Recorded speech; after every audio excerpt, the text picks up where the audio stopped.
Welcome to the Invested Dads Podcast, simplifying financial topics so that you can take action and make your financial situation better. Helping you to understand the current world of financial planning and investments, here are your hosts, Josh Robb and Austin Wilson. All right. Hey. Welcome back to the Invested Dads Podcast, a podcast where we take you on a journey to better your financial future. I am Austin Wilson, research analyst at Hixon Zuercher Capital Management. And I'm Josh Robb, director of wealth management at Hixon Zuercher Capital Management. Austin, how can people help us with our podcast in 2023? 2023. We would love it if you would subscribe if you're not subscribed. So hit that follow plus subscribe, whatever button that is. That way you get new episodes when they drop each and every Thursday. And we've been doing them for a while and we haven't missed one yet. So today, yes, we are going to be revisiting the final results of the official 2022 second half Invested Dads stock draft Yes. that we did for the second half of From 2022. July all the way through December. Yep, And absolutely. now that December's over, we have the official results. Absolutely. And we want to remind of the rules going in. Okay. So the rules going in, Not everybody followed. it Go. was intended to be a buy and hold strategy with no initial position size over 10%. Now, I'm not going to point out names. Nope. But some people Yep. did not adhere to that, and that is really our fault for not putting strict rules on the game. Yeah. Or just opening it a little more broadly. Yeah. So, our fault that you cheated. Sure. But anyway, that was the intention. We're going to be a little bit stricter about the rules in the system, I think, next year. But whoever won still won. No big deal. So today's winner.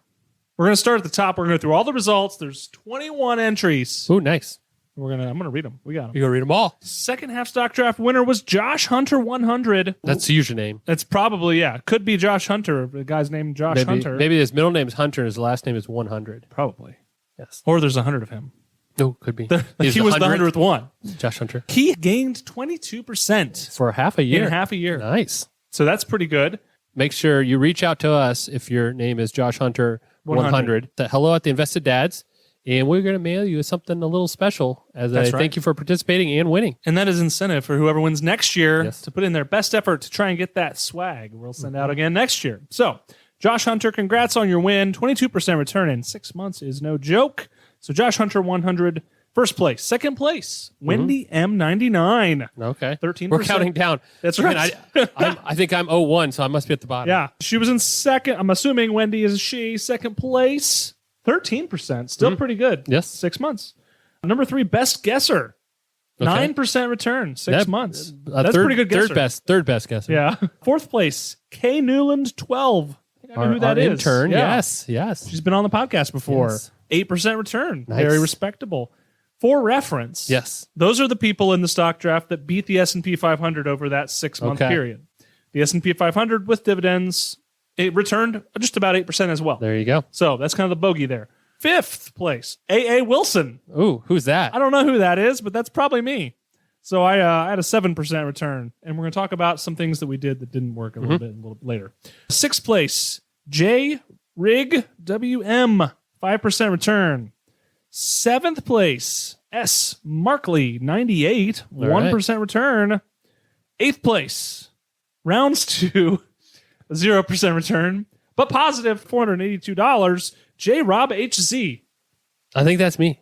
You gained $482. That's right. Good job, Josh. I know. Out of $100,000. That's right. Nailed it. Ninth place, B-Dubs 1, $398. All We're right. going to use dollars on those ones, not percent, because Okay. it was low. Yeah. 10th, 11th, 12th, and 13th place, all were sitting on cash. The whole time. So they had $100,000 when they started, and they ended with $100,000. They did not lose any money. They did not lose a dime. So that would be J. Rob 2284, L.J. Sabota, J. Miller 4848, and Tony Hickson all had Cash. 100% cash. In 14th place, Jason Summers lost 2%. 15th, Ash Mill lost 5%. 16th place, J.D. McGlade down 6%. 17th place, The Everyday Advisor minus 8%. 18th place, Maddie Miller minus 11%. 19th place, Chase J. Rose minus 15%. 20th place, Kelly Sue minus 18%. And 21st place, last but not least, Yes. W. Hinks 1 minus 26%. All right. So that is the full standings, the full results of our stock draft. Now, let's just get it out there.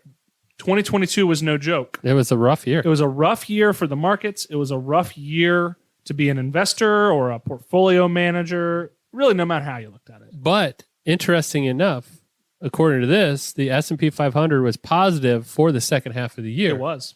But it ended the year negative, down double digits. Yep. So a lot of volatility early in the year, and really October, November was positive that drove a lot of those gains to bring it back to where it was. Okay. So it was a challenging year, as made evident by a lot of people underperforming the market, myself and Josh included. Yes. Right? Mm-hmm. So let's just say that it's challenging to manage money, especially in this environment when not everything goes up all the time. Mm-hmm. So that was a tough year. But Josh, before we get into a little bit more details about how we were thinking and how we positioned and why that did and didn't work, give us a dad joke. All right. I have a dad joke for you. It's more of an observation. I like it. A little while back, we had New Year's. We did. And you can say until January 11th, you can say Happy New Year's. But after that, there's officially stopped doing it. But it's more of a critique. I was not really impressed with the New York New Year's celebration. Oh, yeah? I feel like they always drop the ball. They always drop the ball. They do. Have you ever just seen that? You know that the craziness that people go through to be at that event. Man. They're there like 4 a.m. the day before. Wearing it's crazy. diapers. It's crazy. And all of that stuff. Yeah, it's so not weird. worth it. I don't. Trust me. No task, unless you're an astronaut, no task worth of wearing a diaper diapers for. as an adult. So I'm just going to throw that out there. Josh, that was a good one. All right. We're not going to go into total detail of all of our holdings, but talk about some of our thinking when we went in, how it did or didn't work for or against us. So I'll start. I positioned really close to the market returns for the second half of the year there. I went in with what I call a hedged approach. Okay. So I had some names that were, at that point, already beat down, really sold off. Prices were down, growthy stocks, things like that, at small positions in things like Bitcoin and ARK Innovation. And I had a leveraged PayPal ETF. Oh, interesting. Yeah, it was a 1.5 leverage PayPal. Anyway, Did it say? some of these growthy things really didn't work out. So I lost some money on those. If I would have just taken a smaller position in this alone, I probably would have beat the market. I had a full 10% position in TLT, which is the long-term treasury ETF. Okay. Treasuries didn't hold well. At that point, treasuries had already been sold off a ton. Longer-term treasuries, more interest rate risk was high. And I thought yields had bottomed. And they hadn't yet. They had not bottomed out. No, I thought the yields had peaked. Right. You Price hit had the point. bottomed. Yes, right. Neither had worked out at that point. Kept They going. kept going, and it worked against me, and it was my Probably biggest, almost doubled from that point. It was my biggest position. Yeah. So that went against me quite a bit, and that was my biggest attractor. But I did have some names that did very, very well. Okay. So low multiple in terms of price to earnings ratios. So like cheap, quote unquote, cheap stocks. Yep. I had one like U.S. Steel. I think I had a position in. It's not a recommendation. These are all fake money. these we're talking are all, about. we have real money in here. But it was trading at 1 times earnings. So I was like, oh, well, I'll take a position in that. And that did really well for me because as interest rates went up and valuations came under pressure, something with 1 times earnings was not coming under pressure. So things like that did well. I had some energy companies that did well. Schlumberger was one that did pretty well for me. So I had some names that did well. I had some names that did not do well. And overall, I had relatively close to market performance for the 6-month period. But like we've said, it was very hard. It made it even harder because we made it set up so that it was buy and hold. So you really weren't supposed to exit positions. Right. So some of those I probably would have unwound before the end of the year. Yep. But I wasn't able to. So it was a challenging thing. Overall, I learned. I was relatively pleased with getting market-ish performance over that really tough period. Yep. Hindsight's 2020. There are things I wouldn't have done. You always looking back. Always But regret or have said. Josh, what about you?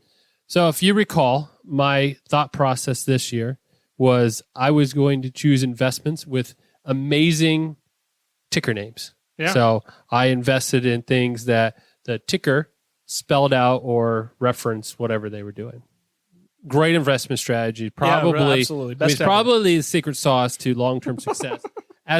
As you can see in my $480 gain over half a year. Yeah. So it pretty much Some went I had for up and down. you, and some went against you. Really, if you go back and look, I had Cedar Fair, which ticker was fun. Yep. Which is Great fun. ticker. But they are Cedar Point, close to us, up in Sandusky, a big amusement park, is their main attraction. They have other ones around, but didn't do well. And that was, again, just when you look at this year, the way things were going, those are some of the things that struggled as people were inflation readjusting what they spent money on. So some of those really hurt. I had one that looked at cloud computing, automotive. I had EV or electric vehicle ETF there. So just fun names in general, not including the one with fund. But all in all, they were pretty much flat for the year. Yeah. There was volatility around, and it came down to holding ETFs or mutual funds. The underlying was harder for me to see. I didn't spend a lot of time researching or watching this once I made the investments. Yep. So I don't really know which ones, what was going on with them, but I do know that I trailed the S&P pretty much the whole year. There wasn't a point where I was up and then I fell. Right. Just pretty much slowly behind and didn't make much momentum. I did come back during September, October, November when we had a market recovery. I participated, but not enough to get ahead. So it was fun. Yeah. It's always one fun. ticker. But it is not, again, that was just more of a thing. I've always joked about loving tickers that are creatively named, and it was a way to invest in them without any risk because it was fake money. Absolutely. So I don't think I would use it as a long-term strategy. Well, the good news, Josh, is that was a really challenging 6-month period. It was. And I'm just going to throw this out there. Yes. I think 2023 second half stock draft, when we do that again this year, that's going to be challenging too. Okay. So I'm just going to say that. So you're saying that. You're saying challenging. I'm saying it's going to be another challenging market environment. Okay. So here's what I'm going to say. What are you going to say? First of all, Josh Hunter 100, congrats. Yes. You did a great job. Again, don't forget to get a hold of us. Hello at theinvesteddads.com. We'll hook you up with some swag. Number 2, stay tuned, which is another reason to subscribe. Oh, yeah. And follow us on social media and all these things, because we're doing this again later this year, 2023, middle of the year. So be thinking in June, we'll be coming out with an episode with some details of how to enter. Should be similar, I'm guessing, to the way we did it this year. Again, we always tweak it a little bit. Locking down on a couple of rules maybe, but should be similarly done. It's easy to do with everyone on Investopedia, easy to keep track of. We love it. So stay tuned for this year's competition, the 2023, which, if you count our first one, is actually going to be our fourth one ever. It's coming. We're getting there. So stay tuned for this year's competition and how you can be sure to participate in that this year. So thank you for listening. Thanks for being here this week. Remember, if you had anyone asking, hey, what happened to that stock draft? You can share this episode with them. That's right. Send them the link, and they would be able to listen to that. Again, subscribe and leave us a review on Apple Podcasts or Spotify if we were of some value or if you just enjoy what we're doing. So until next Thursday, have a great week. All right, talk to you later. Bye. Thank you for listening to the Invested Dads podcast. This episode has ended, but your journey towards a better financial future doesn't have to. Head over to theinvesteddads.com to access all the links and resources mentioned in today's show. If you enjoyed this episode and we had a positive impact on your life, leave us a review, click subscribe, and don't miss the next episode. Josh Robb and Austin Wilson work for Hicks & Zerker Capital Management. All opinions expressed by Josh, Austin, or any podcast guests are solely their own opinions and do not reflect the opinions of Hicks & Zerker Capital Management. This podcast is for informational purposes only and should not be relied upon for investment decisions. Clients of Hicks & Zerker Capital Management may maintain positions in the securities discussed in this podcast. There is no guarantee that the statements, opinions, or forecasts provided herein will prove to be correct. Past performance may not be indicative of future results. Indices are not available for direct investment. Any investor who attempts to mimic the performance of an index would incur fees and expenses which would reduce returns. Securities investing involves risk, including the potential for loss of principal. There is no assurance that any investment plan or strategy will be successful.